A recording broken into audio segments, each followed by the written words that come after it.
I am not a psychic. Okay? I have no superpowers. But didn't I warn people a year ago? Didn't I warn people 6 months ago? I am not a psychic. It's just obvious. This girl, Jessie Woo, no. I don't want to see black women protesting a damn thing going forward. Not a thing. Someone follows up and says, black men voted against the protection of black women. Men voted against their wives, daughters, and sons who need protection against Trump's people. Why do y'all just say things? This is what frustrates me. I'm on board if it's accurate. Baby, what does this say? What does this say?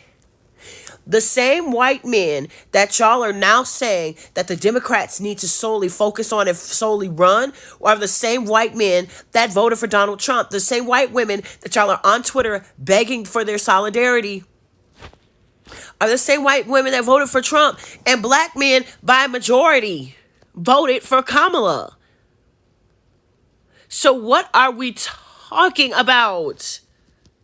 And I said that this was going to happen. Y'all want to give up fighting instead of changing your strategies, instead of focusing on your people, on your youth, on your children, on your situations. Black lives matter only when white people are involved. Only when white people are involved and tell you what's at stake, that's when black lives matter. And it's a shame. And you have yourself to blame because there was no way in the hell that you were going to guilt trip and you were going to wag your finger and you were going to shame people into doing what you wanted them to do. There were legitimate questions. There were legitimate concerns and they were brushed over. They were ignored. They were gaslit. Take accountability for that. And I'm not talking about Jessie Woo in particular. I'm talking about this group think. Y'all did not want to treat people like people. You wanted to rush the campaign. Donald Trump made his sight on the presidential chair since the beginning. And everything that you thought that you were doing. When that young black boy was walking through his neighborhood, a very high-end, it seems, neighborhood, and those white men chased him down. They lost their jobs. Whoop-de-freaking-do. That boy still got to live in that neighborhood. His mama still got to live in that neighborhood. And so do they. So when you talk about not protesting a thing, baby, just lay down in the dirt then. Lay down in the dirt. Bow down like you already have.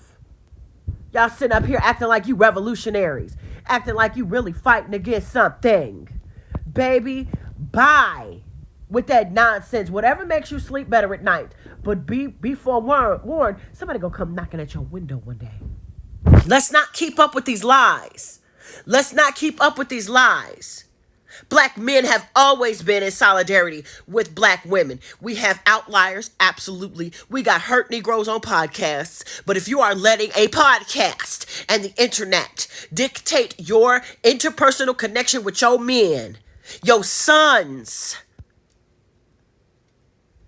you got a freaking mental problem. You got a problem.